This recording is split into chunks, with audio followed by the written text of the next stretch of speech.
मालिक ये तेरा खलील है, तेरा दोस्त है, लेकिन अपने बेटे से बहुत ज्यादा प्यार करता है। रब ने फरमाया इब्राहिम का जी रब जलील, कहा बेटे को अपने आप से दूर कर दो। कहा क्या करना है मालिक? कहा ऐसी वादी में छोड़ के आओ जहां पे कोई आबादी ना हो। हजरत इब्राहिम खलीलुल्लाह ने बेटे को लिया, आज वहां लेकर के आए जहां आज काबा मौजूद है। उस जमीन पे बीवी बच्चे को लेकर के आए। तारीख का ये बाप बड़े सुनहरे अल्फाज में लिखा हुआ है, बहुत गौर से सुनना प्यारे, और जाकर के बहन बेटियों को भी ये बाप सुनाना। हजरत इब्राहिम खलीलुल्लाह जब उस जंगल में आए जहां पे दरख्त का साया तक नहीं था, हरियाली तक नहीं थी, काले पत्थरों की पहाड़ियां है, दूर दराज तक कोई नहीं है। अल्लाह के खलील ने बीवी बच्चे को जब छोड़ा है और छोड़ के जाने लगे हैं, हजरत हाजरा ने दामन पकड़ा, साथ चलने लगी है। मुअर्रिखीन ने लिखा है 3 मील तक दामन पकड़ के हजरत हाजरा चली है और ये पूछती जा रही थी, अल्लाह के खलील बताते तो जाओ, क्यों छोड़ के जा रहे हो? कोई खता हो गई है, बताओ तो सही, क्यों छोड़ के जा रहे हो? क्या बात है?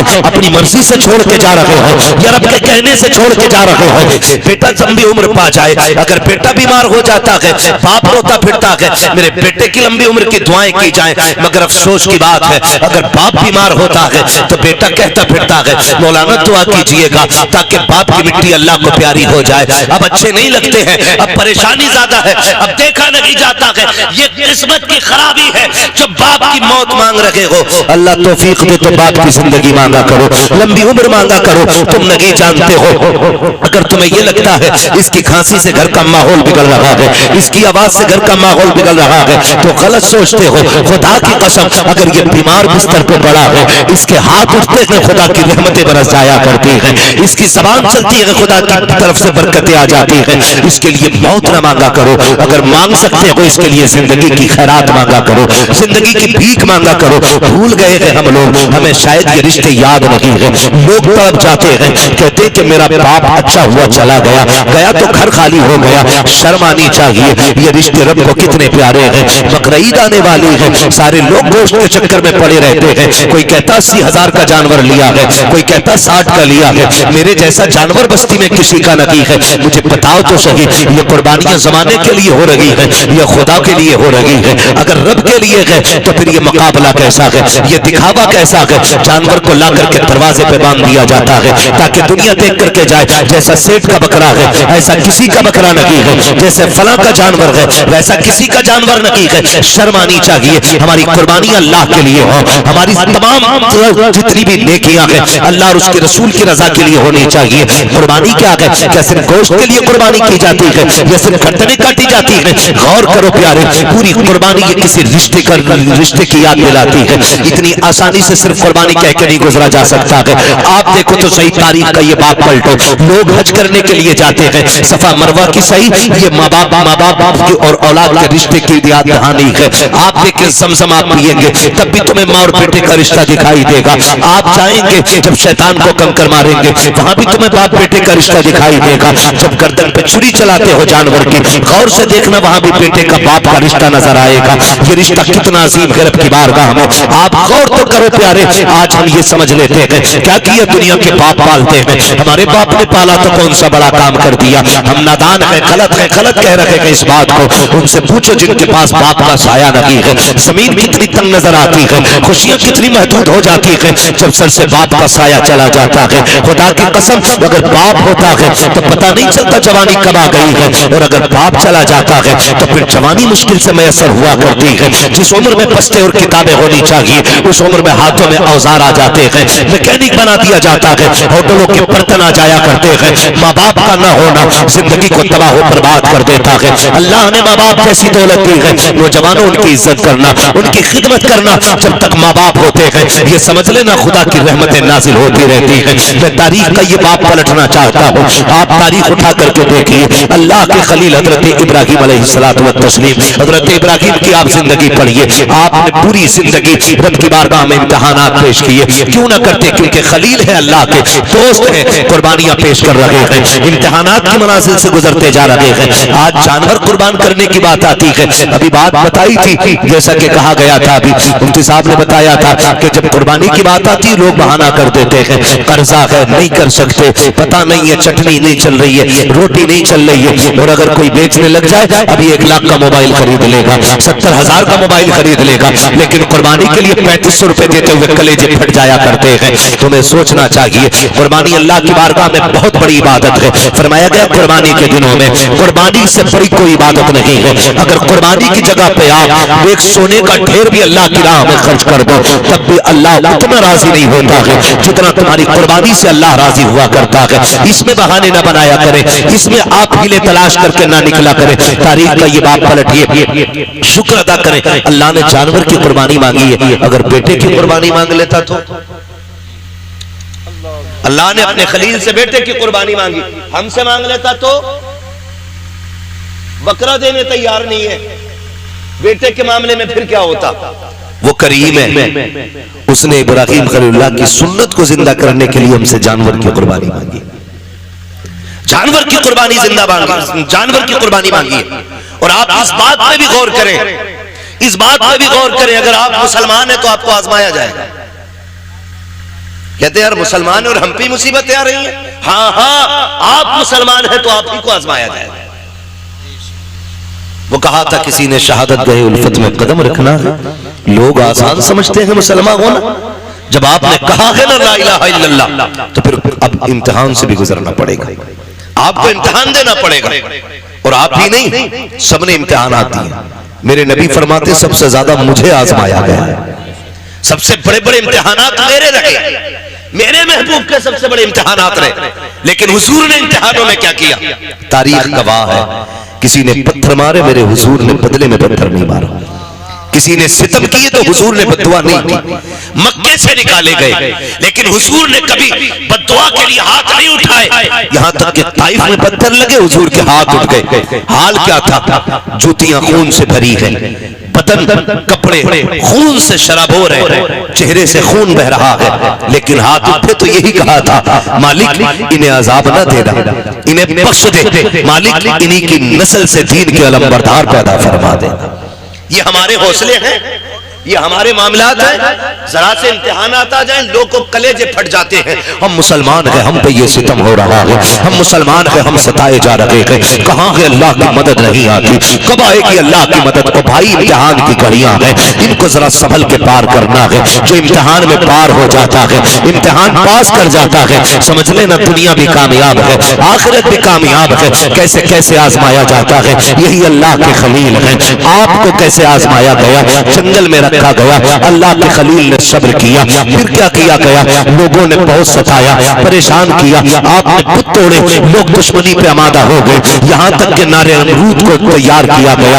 आग इतनी तेज थी, इतनी तेज थी कि परिंदा कोई ऊपर से गुजरता तो वो गिर जाया करता था और मर जाता था उसकी तपिश से। अल्लाह अकबर, तारीख का ये बाप पलटते चले और देखते चले। जब उसी नमरूद की आग में डालने की बारी आई, हजरत जिब्रील अमीन ने आके कहा था इब्राहीम रब के खलील हो, मैं रब की बारगाह तक जाता हूँ, अगर कोई जरूरत हो तो बताएं। आप मंजनीक के अंदर रखे हुए हैं, ये नहीं कहा था जिब्रील देखो सामने आग है, मैं मंजनीक में हूँ। कहा था कि मैं जानता हूँ, मेरा रब भी जानता है, मुझे कोई जरूरत नहीं है। कहा फिर अपने रब ही से कह दो। कहा जो सब जानता है उससे कहने की जरूरत क्या है? जिसमें वो राजी है उसमें मैं राजी हूँ, ये कह के आप राजी हो गए। जब नारे नमरूद में डाला गया, अल्लाह ने आग को ठंडा होने का हुक्म दिया। आग ठंडी और सलामती वाली हुई। आप नारे नमरूद में रखे, बाहर तशरीफ लेकर के आए। उसके बाद फिर आप हजरत सारा के साथ अपना वतन छोड़ देते हैं। बहुत लंबा वाकया है, बादशाह ने पकड़ा। फिर उसके बाद बदले में आपको हजरत हाजरा भी तोहफे में पेश की गई। हजरत हाजरा से आपने निकाह किया। जब कोई औलाद न थी, अल्लाह ने हजरत हाजरा से एक बेटा अता फरमाया। जब एक बेटा पैदा हुआ, आपकी मोहब्बत ज्यादा हो गई। फरिश्ते बातें करने लगे, मालिक ये तेरा खलील है, तेरा दोस्त है, लेकिन अपने बेटे से बहुत ज्यादा प्यार करता है। रब ने फरमाया इब्राहीम का जी रब जलील, कहा बेटे को अपने आप से दूर कर दो। कहा क्या करना है मालिक? कहा ऐसी वादी में छोड़ के आओ जहां पे कोई आबादी ना हो। हजरत इब्राहीम खलीलुल्लाह ने बेटे को लिया, आज वहां लेकर के आए जहां आज काबा मौजूद है।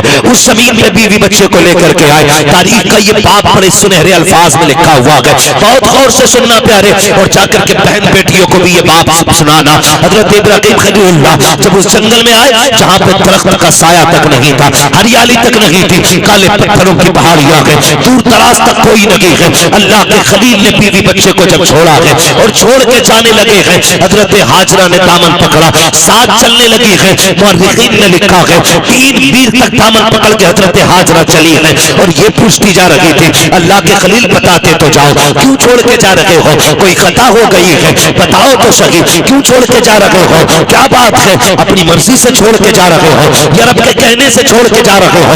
ये हजरत हाजरा कहते कहते 3 मील तक दौड़ी है। तारीख गवाह है, खुदा की कसम, एक जुमला भी हजरत हाजरा ने नाशुक्री का नहीं कहा था।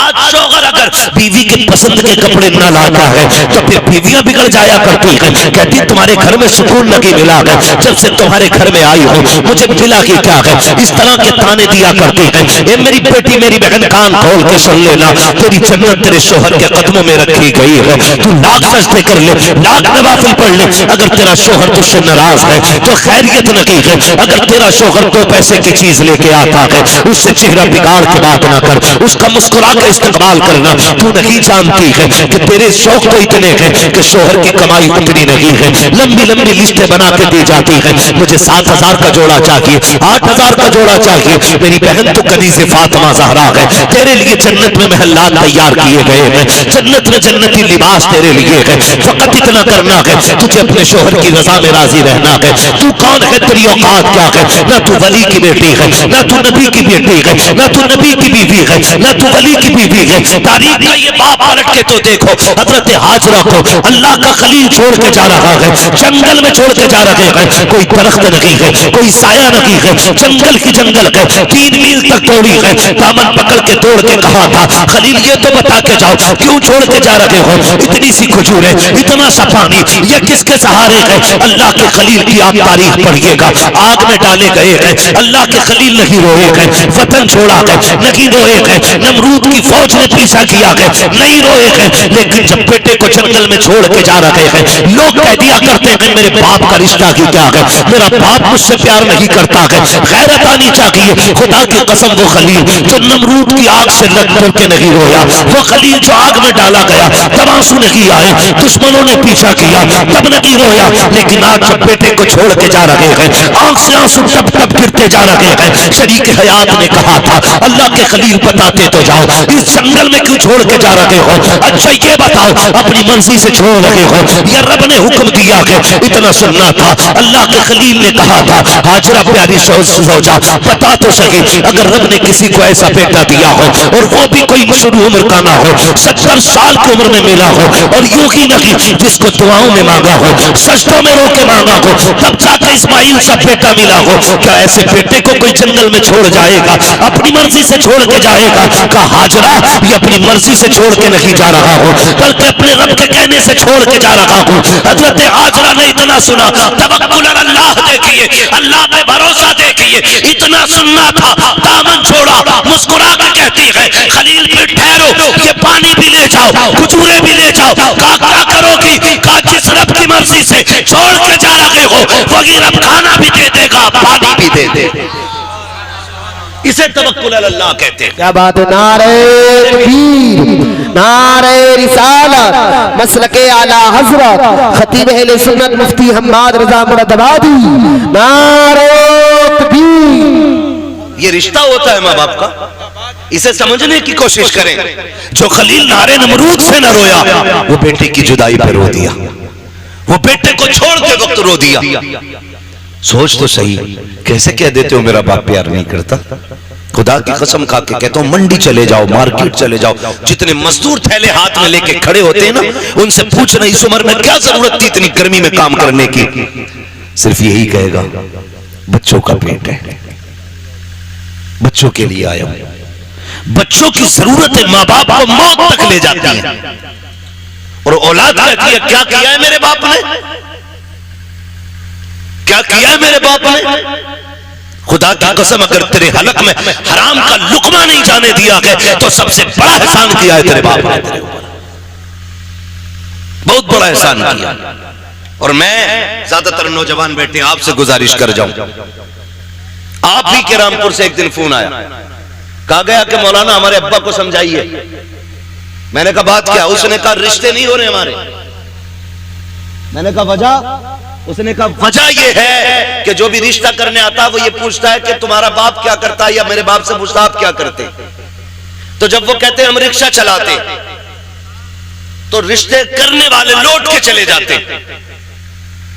तो उसने कहा हमें गैरत आ रही है, हमारा बाप रिक्शा चला रहा है। मैंने कहा ठंडे दिमाग से सोच, शाम को तेरा बाप आता है तो कपड़े पसीने में भीगे होंगे। कहा हाँ। तो मैंने कहा उसके तलवे चूमा कर, वो पसीना बहा के कमा के लाता है, किसी का खून बहा के कमा के नहीं लाता है। हमारी दुनिया को हो क्या गया है, हमें करोड़पति चाहिए, चाहे दलाल हो, रिश्वतखोर हो, ब्याज लेने वाला हो, हराम की दौलत इकट्ठे करने वाला हो। ये चार चांद कब तक? जब तक मौत नहीं आ रही। जिस दिन मरोगे तो याद रखना, गरीब की भी कब्र वही बनती है जहां अमीर की बनती है। फिर इतराना किस बात पर है? नौजवानों, अपने मजदूर बाप की इज्जत करना, मजदूर बाप की इज्जत करना। उसने कम से कम तुम्हें हलाल के लुक़्मे खिलाए। फरमाया गया जो हराम के लुक़्मे खा के पड़ेगा जिस्म, वो जहन्नम का ईंधन बनाया जाएगा। क्या यह एहसान नहीं किया बाप ने कि ईंटें ढोता रहा, रक्शे चलाता रहा, बोझ उठाता रहा, लेकिन किसी के आंसू बहा के पैसा नहीं लाया, किसी का हक मार के पैसा नहीं लाया, किसी को सता के पैसा नहीं लाया। तुझे क्या पता है, लोग कहते मजदूर के घर बेटी नहीं देनी है। मैं कहता हूं अगर बेटी देनी है तो मजदूर के घर दे। खुदा की कसम तेरी बेटी को जो इज्जत मजदूर के घर मिल सकती है वो दुनिया के दौलतदार के घर नहीं मिलेगी। किसी रिश्वतखोर या प्याजुए के घर जाकर के तेरी बेटी को वो इज्जत नहीं मिलेगी जो एक मजदूर के घर तेरी बेटी कोई इज्जत सुकून मिल सकता है। वजह यह है आज हम इज्जत मजदूर को जलील समझते हैं। महबूब की चौखट है, एक गरीब सहाबी आए, आका करीम को सलाम पेश किया, अर्ज करते हैं या रसूल अल्लाह आज माशरा बहुत बिगड़ता जा रहा है, क्या बात है? आका हम मजदूर डिपार्टमेंट से ताल्लुक रखते हैं, हमारी मजदूरी नहीं दी जाती है, लोग पैसा मार लेते हैं, आका में कई कई दिन तक धक्के दिए जाते हैं। मेरे नबी ने इतना सुना उठ के खड़े हो गए, फरमाया मुसाफा नहीं करोगे? कहते हैं या रसूल अल्लाह हाथ ऐसे नहीं है जो आपके हाथ में दिए जा सके। क्या बात है? काका इन हाथों से मजदूरी करता हूँ, हाथों में छाले पड़े हैं, फेंटे हैं, कहाँ आप जैसे आपके गुलाब जैसे हाथ, कहाँ मेरे ये सख्त हाथ? आका खैरत आती है आपके हाथ में हाथ देते हुए। मेरे नबी ने उसके हाथ देखे, फरमाया ला तेरे हाथों को बोसा दे दो। इतना सुनना था, मजदूर की आंख में आंसू आ जाते हैं। या रसूल अल्लाह आप बोसे की बात करते हैं, यहाँ मजदूर को बगल में बैठा के कोई पानी नहीं पिलाता है, यहाँ साथ बैठा करके कोई एक प्लेट में खाना नहीं खिलाता है। आका आप हैं कि चूमने की बात कर रहे हैं। मेरे नबी ने इतना सुना, फरमाते हैं खाली सिर्फ निजाम नहीं बनाना है बल्कि जमाने को मजदूर की इज्जत भी बतानी है। आका करीम ने जब मजदूर के हाथ को बोसा दिया तब गया आका इतनी इज्जत, फरमाया सिर्फ इज्जत नहीं एक कानून भी बता रहा हूँ, जाओ जमाने से कह देना कि मजदूर की मजदूरी पसीना सूखने से पहले दे दो। का ये इज्जत किसने दी है तो बता देना, ये इज्जत मदीने वाले मुस्तफा ने अता की। हम मजदूर को हिकारत से देखते हैं और मेरे नबी ने फरमाया लो एक इज्जत का ताजोड़ दे रहा हूं। हुजूर कौन सा? फरमाया अल कासिबु हबीबुल्लाह, जो मेहनत मशक्कत करके कमाएगा कयामत में अल्लाह उसे अपने हबीबों की सफ में जगह अता फरमाएगा। तो कम से कम इतना ख्याल करें नौजवानों, हम तो अपने बाप की मेहनत का ख्याल करें। अगर ये दुनिया वाले हमें मजदूर का बेटा कहते हैं तो कहने दें, हमें उस बाप की इज्जत करनी है जिसने चौक में गालियां खा के मजदूरी पे धक्के उठा के हमें पाला है। तुमसे तो कम से कम इतनी तवक्को होगी उस बाप को कि कोई इज्जत करे ना करे, मेरा बेटा तो इज्जत देगा ना। अगर वही औलाद उसे जलील करने लगे तो बताओ वो जी के क्या करेगा? क्या करेगा वो जी के? जब वही औलाद उससे कहती हो कि तुझे टुकड़े डालने से बेहतर है कुत्ते को टुकड़े डाल दिया जाए, क्या करेगा वो बाप जी के? उसे हार्ट अटैक नहीं आएगा? उसे हार्ट अटैक नहीं आएगा? वो रोएगा नहीं अपनी कमनसीबी पे? क्या वो भूल गया होगा उन दिनों को जब तुझे गोद में उठा के वो गली गली फिरता रहा? मुझे बताओ, तुझे सर्दियों में बुखार आया, बाप ने सारे कंबल तुझे उड़ाए, खुद ठंडी में ठिकरता हुआ मंडियों के गलियों के बाजारों के हॉस्पिटलों के चक्कर लगाता रहा, खुद मर गया लेकिन बेटे को जिंदगी दे गया। लाजिम है हर बेटे पे अपने माँ बाप की इज्जत करे, अपने माँ बाप की इज्जत करे। पढ़े तारीख, आप कभी ये नहीं कह सकते अपने बाप से आपने क्या किया मेरे लिए। खुदा की कसम जितना एक बाप कर देता बेटे के लिए, कोई तुम्हारे लिए उतना नहीं कर सकता। मैं तो चैलेंज के साथ कहता हूं, एक बाप को तोलने के लिए ना खुदा की कसम जिंदगियां कम पड़ जाएंगी, लेकिन बाप की मशक्कतों का अंदाजा नहीं लगाया जा सकता। आप भी जानते हैं एक आदमी को अपना पेट पालने में कितनी मुश्किल आ सकती है। कोई मुश्किल बात है एक आदमी को पेट पालना? कोई मुश्किल बात नहीं, और कोई मशक्कत भी नहीं। अकेला बंदा कहीं भी खा पी के गुजारे कर लेता है, लेकिन दुनिया भर की सहूलतें बाप औलाद के लिए उठाता है, औलाद के लिए उठाता है।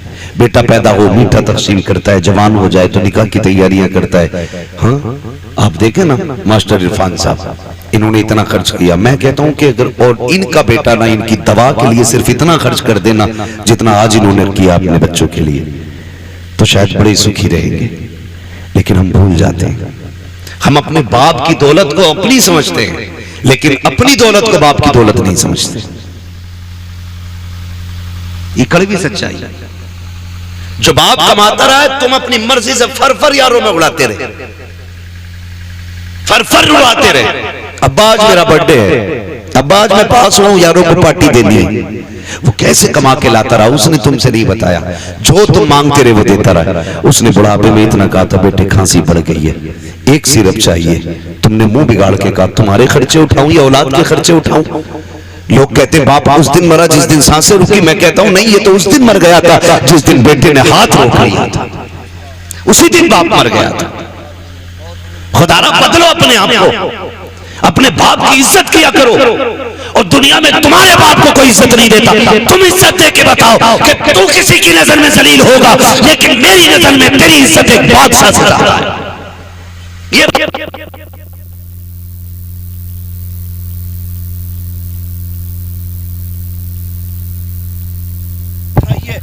कम से कम वो बुढ़ापे में आके तुम्हारी मोहब्बत की वजह से उसकी थकन उतर जाए, ये कोशिश किया।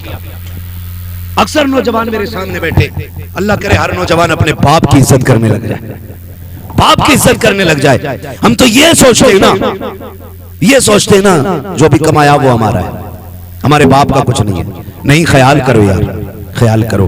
एक बाप की जिंदगी अपनी औलाद के लिए पूरी सर्व कर देता है बाप। मैं अर्ज कर रहा था, अल्लाह का खलील बेटे को छोड़ते वक्त, बेटे को छोड़ते वक्त, उसके थोड़ा आवाज या वही दे दो। बेटे को छोड़ते वक्त अल्लाह के खलील रो दिए। तारीख का ये बाप भी पलटे। तवज्जो है? थके तो नहीं अभी? अगर नहीं थके तो बोलने जरा या रसूल अल्लाह। हमारे अलीम भाई बता रहे थे कि ये बड़े सुस्त लोग बैठे, और नकीब साहब भी फरमा रहे थे हल्के में मत लेना। अल्लाह सलामत रखे। मैं आपसे ये भी नहीं कहूंगा कि आप हाथ उठा के सुभान अल्लाह को या उठ के सुभान अल्लाह को। मैं कहता हूं जो मैं बात कर रहा हूं इसे दिल पे लिख के ले जाना। अगर आज के बाद एक बाप को भी इज्जत मिल गई ना, तो मैं समझूंगा हम सबका यहाँ आना कामयाब हो गया, आपका बुलाना कामयाब हो गया। बस यही कोशिश रहती है।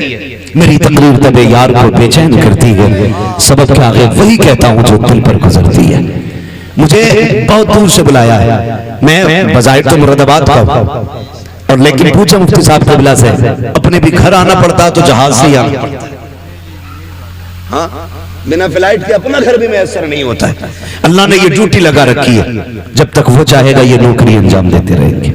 मगर आपसे इतनी गुजारिश है, इतनी मेहनत से हमारे इरफान भाई ने ये महफिल सजाई है, ये कोशिशें की हैं, आपके बैठने का इंतजाम किया है, सिर्फ इसलिए किया था कि हमारी बस्ती वालों तक दीन की कुछ बातें पहुंच जाए, दीन की कुछ बातें पहुंच जाए। अल्लाह करे आज के बाद किसी बाप को इज्जत मिल जाए, कोई मां मुस्कुराने लग जाए। खुदा की कसम पर समझ लेना, इनका ये जो सारी कोशिशें करना है अल्लाह की बारगाह में मकबूल हो गया। अल्लाह के खलील तो छोड़ के आ गए। हजरत हाजरा ने बेटे को लिया, पलट के उसी जगह पे आए जहां छोड़ के गए थे। पहली शाम आई, जब शाम आई तो दरिंदे जानवर बाहर निकल के पहाड़ियों से आए, बाहर निकल के आए पहाड़ियों से और चीखने लगे। जब बोलने लगे हजरत हाजरा की गोद में हजरत इस्माइल है, आपने ना एक खारदार लकड़ी तोड़ी दरख्त से, किसी पेड़ की कोई शाख तोड़ी और उसको आसमान में घुमाया, फिर आपने जानवरों को मुखातब करके कहा, खबरदार, शर्म नहीं आती है? देख नहीं रहे हो किस पे भूख रहे हो? मैं एक नबी की माँ हूं, एक नबी की बीवी हूं। मेरी गोद में जो लाल है कोई आम बेटा नहीं, मेरी गोद में रब का इस्माइल लेटा हुआ है, रब का इस्माइल लेटा हुआ है। का खबरदार, भूखने की जरूरत ना करना, हम पे भूखने का मतलब है नबी की इज्जत पे भूखना।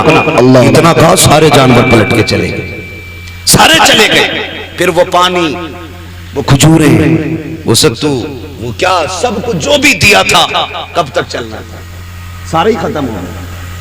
जो भी ज्यादा जो भी खाने पीने का सामान था खत्म हो गया। लेकिन माँ होती है। फिर वो वक्त भी आया कि माँ के सीने का दूध भी खुश्क हो गया। फिर जब बेटे ने सूखी जबान होठों पे फेरी तो माँ से देखा ना गया। तारीख गवाह है, हज करने के लिए जाओ, हुक्म होता है सफा मरवा की सही करो।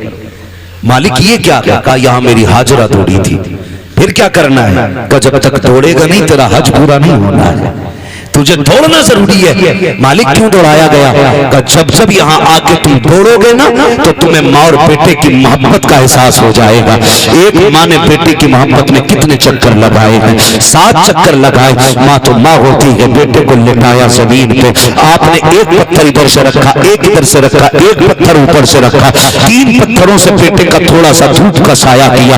उसके बाद दौड़ लगाई है पानी की तलाश में। आप दौड़ करके पहाड़ के सिरे पे चढ़ी है, चारों तरफ देखा पानी नजर नहीं आया। फिर ख्याल आया मेरे बेटे को कोई जानवर न ले जाए। फिर पलट के वापस आई है, फिर बेटे की खुशकी देखी है, फिर दौड़ लगाई है। बाज मार्रिखीन ने यहाँ तक लिखा है कि 7वें चक्कर पे हजरत हाजरा गिर जाती है। अल्लाह अकबर जब गिरी है, इधर हजरत इस्माइल ने एड़ियां रगड़ी है। जब एड़ियां रगड़ी, रब ने फरमाया जिब्रील जी रब्बे जलील जल्दी कर दौड़ के जाकर के मेरे इस्माइल की एड़ियों की जगह से चश्मा जारी करके, तारीख गवाह है हजरत हाजरा ने खुद को संभाला और दौड़ करके आई। क्या देखती है? जहां बेटे के पैर लग रहे थे वहां से पानी का चश्मा जारी हो गया है, चश्मा जारी हो गया है। आज दुआ के लिए तुम मियाओं के चक्कर लगाते हो, खानकाहों में डूब जाते हो। जिससे दुआ लेनी थी तुमने उससे दुआ नहीं दी। अगर तकदीर बिगड़ रही है, बरकत नहीं हो रही है, जाके माँ से दुआ ले ले। खुदा की कसम, जिसकी कहीं नहीं सुनी जाती है उसकी माँ की चौखट को सुन ली जाती है। नारे तकबीर, नारे रिसालत, मसलके आला हजरत मुफ्ती हम्माद रजा मुरादाबादी सभी अख्तर रामपुरी, नारे तकबीर। मुफ्ती साहब फरमा रहे हैं भाई ये लोग सुन रहे हैं, तो मैं तो ये समझता हूं कि अगर दिल हुजूर से लग जाए तो फिर महफिलों से लोग उठा नहीं करते। वाह वाह वाह, बहुत। हाँ, और अगर महफिल में दिल लगने लग जाए तो समझें कि हुजूर की नजर करम हो गई है, हुजूर की नजर करम हो गई है। हुजूर आपकी तरफ नजर करम फरमा चुके हैं। बस मैं आपसे इतनी गुजारिश करूंगा, फरमाएगा या अय्युहल्लज़ीना आमनू उदखुलू फिस्सिल्मि काफ़ा, ए ईमान वालों पूरे पूरे इस्लाम में दाखिल हो जाओ, पूरे पूरे दाखिल हो जाओ। अल्लाह तौफीक दे। कुर्बानी आ रही है तो सारे लोग कोशिश करें, कुर्बानी करें। जिन पर वाजिब है करेंगे इंशाअल्लाह, जिन पर वाजिब है करेंगे इंशाअल्लाह। उम्मीद है जितने नौजवान बैठे हैं, जो भी साहिब निसाब होंगे इंशाअल्लाह वो कुर्बानी जरूर करेंगे। हाँ, अल्लाह ताला हमें अपनी सच्ची मोहब्बत अता फरमाए। और थोड़ा सा ख्याल करें, एक पैगाम आखिर में चलते चलते मैं ये भी दे दूं, मेरे भाई कोशिश ये करनी है, कुर्बानी अक्सर और बेशतर हम लोगों के यहाँ होती है। होता क्या है कि हम अक्सर उनके घर गोश्त भेजते हैं जिनके घर से हमारे घर गोश्त आता है ना? उनके घर गोश्त भेजते हैं ज्यादातर जिनके घर से हमारे घर आता है, यानी जिनके घर से हमारे घर गोश्त नहीं आता उनके घर हम गोश्त नहीं भेजते। और बात बताऊं अगली, बुरा ना मानिएगा, मैंने पहले ही कहा था, वही कहता हूं जो दिल पर गुजरती है। अगर किसी बंदे ने एक बड़े का कुर्बानी की और एक बकरे की कुर्बानी की, तो कमजोर लोगों में बड़े की बोटियां भेजी जाती हैं और बड़े लोगों में छोटे की बोटी भेजी जाती है। यही होता है ना? हाँ, कहेंगे भी नहीं हाँ, क्योंकि शर्म आती है। मैं तो ये नहीं कह रहा कि आप करते, लेकिन होता है कुछ जगह पे ऐसा। मैं आपसे ये कहूंगा यार, वो भाई अल्लाह तौफीक दे। तो पहली बात तो ये कि 4-4 बोटियां बांटने का रिवाज है, 8-8 बोटी बांट रहे हैं, कम से कम इतनी तो दो जो कम से कम एक वक्त का खाना हो जाए किसी के घर का। कुछ जगहों पे तो हजरत मसला ये है कि बकरीद के गोश्त से मुहर्रम का हलीम बनाते हैं।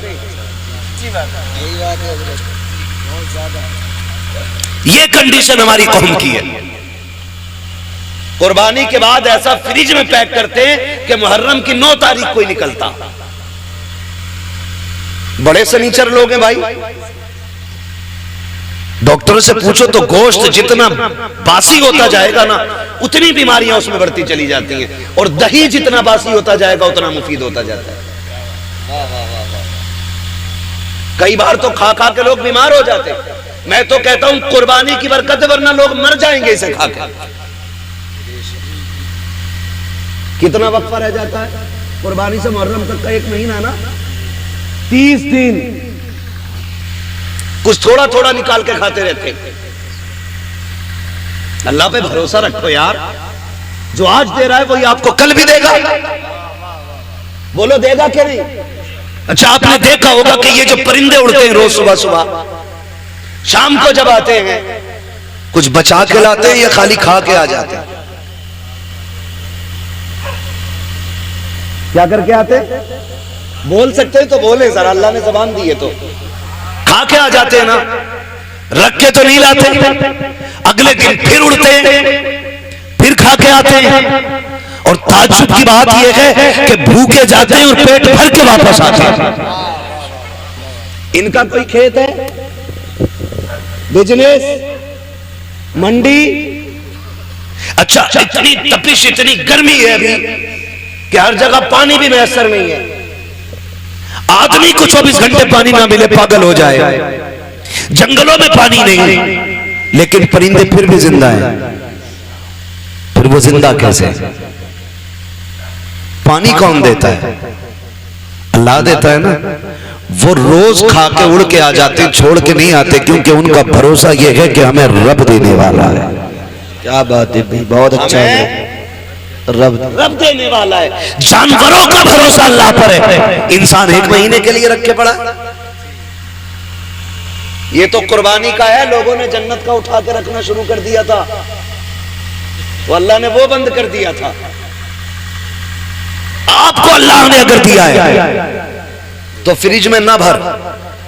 कितने ऐसे लोग आज भी हमारे मुआशरे में हैं जिन्हें साल साल भर गोश्त खाने तक की तौफीक नहीं होती। वजह इतनी ये है कि कंजूस नहीं है, कमजोर लोग हैं, मजदूर लोग हैं, महंगाई ने कमर तोड़ दी है। किसी के आगे बेटियां जवान हैं, किसी के घर में बेटे परेशान है, किसी को बीमारी ने घेर रखा है, कोई मुसीबत में है, कोई आजमाइशों में है, कोई बीमारियों में है। इस वजह से कितने लोग गोश्त नहीं खा पाते हैं। अल्लाह ने तुझे तौफीक दी है। ओ यार, अगर तूने बकरे की कुर्बानी की है, अमीर तो 8वें दिन 10वें दिन बकरा खा के लेता है, कभी उस गरीब के घर भी बकरे का गोश्त भेज दिया करो, जिसके बच्चे बाप से कहते हैं वह बकरे का गोश्त हमने नहीं खाया है, कभी हमको भी बकरे का गोश्त खिलाया जाए। कई बार मजदूर गरीब मंडी गया है, कई बार दुकान जाकर के लौट आया है, का बेटे गया तो था 700-800 का रेट था, इतनी तो तेरे बाप की मजदूरी भी लगी है, जितने का गोश्त था ये सोच करके बाप लौट आता है। तुम्हें रब ने अगर तौफीक दी है, अगर तुमने छोटे की कुर्बानी की है अल्लाह की रजा के लिए, कभी उन गरीबों के घर दे दो जिनके यहाँ कभी गोश्त नहीं गया है। खुदा की कसम खा के कहता हूँ, तूने 4 रोटी अगर अमीर के लिए दी है, चर्चों के लिए दी है, ताल्लुकात के लिए दी है, सुफाफा के लिए दी है, तो ये 4 दिन के लिए है, खत्म हो जाएगा। अगर तूने वही रोटियां किसी गरीब की दिलजोई के लिए दी है, खुदा की कसम मर के कयामत में आना, अल्लाह तुझे इज्जतों के ताज अता फरमा दे। वाह वाह वाह, जिंदाबाद जिंदाबाद, बहुत खूब। गोश्त तूने दे जिनके यहाँ हुआ ही ना हो। कई बार ऐसा होता है जिनके घर कुर्बानी हुई है, 2 क्विंटल में से 50 किलो इसके घर रखा, और मोहल्ले वालों ने भी एक तसला भेज दिया। और कितने गरीब ऐसे होते हैं कि बकरीद के घर दिन भी उनके घर में दाल बनती है। इसे ईद कहते हो? तेरी बस्ती के अंदर अगर एक बंदा भी ईद के दिन चटनी से खाएगा तो तुझे गैरत से मर जाना चाहिए। अल्लाह तौफीक दे तो ये गरीबों में तकसीम करेगा। आपके घर के होते हुए किसी घर में दाल या चटनी नहीं। आज ये रब की दावत का दिन है, रब की दावत का दिन है। हर घर में गोश्त की खुशबू आनी चाहिए, हर घर में तकसीम करें। और याद रखिए, जो अल्लाह के लिए करता है फिर अल्लाह कभी उसको गिरने नहीं देता है, गिरने नहीं देता है। और वो लोग बेवकूफ हैं जो उठा के रखते हैं। जब बर्तन खाली होता तभी नया भरा जाता है, जब पहले से भरा होता तो फिर उसमें जगह ही नहीं होती, वो भरेगा कहां से। आप खाली करते रहो, मेरा रब तुम्हारे बर्तनों को भरता रहेगा। जो खर्च करना नहीं जानते उन्हें कमाइयों का भी तरीका नहीं आता है। कमाई का भी तरीका उन्हीं को आता है जो खर्च करना जानते हैं। आप अपनी कमाई में गरीबों का हिस्सा रखें। कुर्बानी आ रही है, सारे लोग कुर्बानी करें। अल्लाह तौफीक दे, अपने बच्चों को दीन की तालीम दे। जिस तरह हमारे इरफान भाई ने अपने बेटों के अकीक़े की खुशी में, बेटियों की खुशी में माशाअल्लाह खुश नसीब है। फरमाया गया अल्लाह जिसे 3 बेटियां दे और वो पाल पोस के उन्हें इज्जत से रुखसत कर ले, हुजूर ने फरमाया वो बंदा जन्नती होता है, वो बंदा जन्नती होता है। और फिर अल्लाह ने 3 बेटियां दी हैं, मुज़्दा मुकम्मल है। यहाँ तक कि 2 बेटियों के लिए भी खुशखबरी है, 1 बेटी वाले के लिए भी खुशखबरी है। लेकिन सबसे पहले 3 का तज़किरा आया था। अल्लाह ने 3 बेटियां दी हैं, 1 बेटा दिया है। अल्लाह आपको भी बेटी बेटा देना। तो मैं तो ये कहता हूँ कि बेटी पे भी उतनी खुशी किया करो जितने बेटे की पैदाइश पे खुशी करते हो। इसलिए कि याद रखना, कभी कभी बेटे वो काम नहीं करते जो बेटियां काम कर जाया करती हैं। और बेटियों की मोहब्बत बाप से हमेशा जुदा होती है। बेटी के प्यार को बेटों का प्यार नहीं लगा करता है। आप भी जानते होंगे, आपसे जितनी मोहब्बत आपकी बेटी करती है उतना आपका बेटा नहीं करता होगा। इसलिए कि बेटियां तड़प जाती हैं बाप के बगैर, पूरी जिंदगी वो सिर्फ बाप के चेहरे की मोहताज रहती हैं। और फिर अल्लाह ने बेटी की मोहब्बत भी बाप के दिल में कैसे डाली है। मेरे नबी ने खातून जन्नत को सीने से लगा के कहा था मेरी फातिमा मेरे जिगर का टुकड़ा है। जिस दिन मेरे नबी ने कहा मेरी फातिमा मेरे जिगर का टुकड़ा है, उस दिन से आप जाकर के मंडी में देखो, सफेद बालों वाला रक्षा चला रहा होगा, कमर झुकी है लेकिन मजदूरी कर रहा होगा। क्या बात है चाचा, क्यों मजदूरी कर रहे हो? का बेटी को रुखसत करना है। ये बाप तो कत्ल कर देता था, ये बाप तो दफन कर देता था इस बेटी को।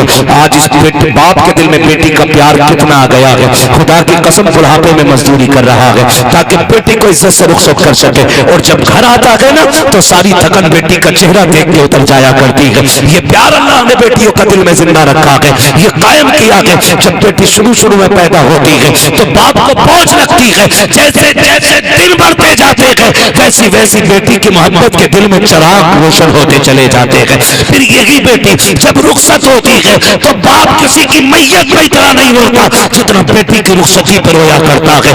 ये प्यार किसने पैदा किया है? ये रब ने पैदा किया है। अल्लाह बेटा दे तब भी खुशी मनाओ, बेटी दे तब भी खुशी मनाओ। इसलिए कि बेटा नेमत होता है, बेटियां खुदा की रहमत हुआ करती है। नेमत का हिसाब दोगे, रहमत का हिसाब नहीं होगा। और फरमाया गया कि बेटियां बाप के लिए जहन्नम की और बाप के दरमियान दीवार होती है। जिनको बेटियां रब ने दी है, सिर्फ बेटी नहीं दी गई है बल्कि उसे जन्नत का परवाना दे दिया गया।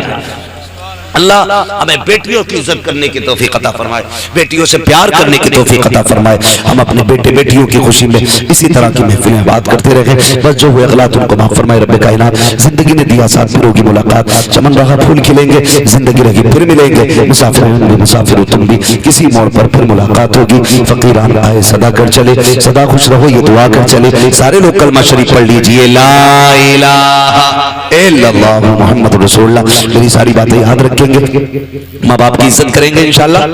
सारे बोले इंशाल्लाह और जोर से। अपनी जिंदगी में अपने बाप को दुख नहीं होने देना है। कोई हमारे बाप को इज्जत देना दे, हम अपने बाप को इज्जत देंगे।